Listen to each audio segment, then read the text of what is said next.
আজকে যে নীতিমালাটা হয়েছে এটা হচ্ছে উদ্যোক্তা উন্নয়ন নীতিমালা। এটা আসলে প্রশিক্ষণ, এটা শুধু উদ্যোক্তাদের সংশ্লিষ্ট প্রশিক্ষণটা এটার আন্ডারে হবে।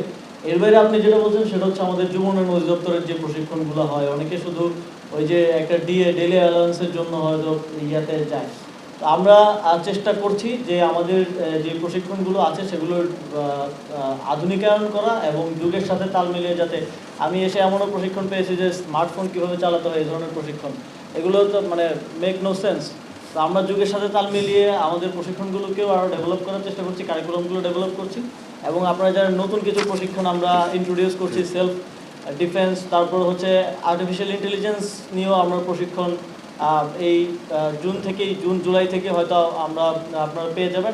আর্টিফিশিয়াল ইন্টেলিজেন্সের প্রশিক্ষণটা যাবে। আমরা পৃথিবীর সাথে তাল মিলিয়ে চলার জন্য আমাদের তরুণরা যাতে নিজেদেরকে তৈরি করতে পারে, ঠিক সেভাবেই সামনের প্রশিক্ষণগুলো ডিজাইন করব এবং সেগুলো উন্নত মানের প্রশিক্ষণ হবে। যেটা হয় সাধারণত স্কিল ডেভেলপ করার জন্য কেউ সরকারি কোনো প্রতিষ্ঠানে আসে না, কিন্তু আমরা প্রশিক্ষণগুলো এমনভাবে ডেভেলপ করব যে সরকারি প্রতিষ্ঠানেই স্কিল ডেভেলপ করতে সবাই আসবে, বরং ডেলি অ্যালাউন্সের জন্য না, বরং টাকা দিয়েও প্রয়োজন হলে আসবে, এরকম কোয়ালিটি প্রশিক্ষণ আমরা নিশ্চিত করব।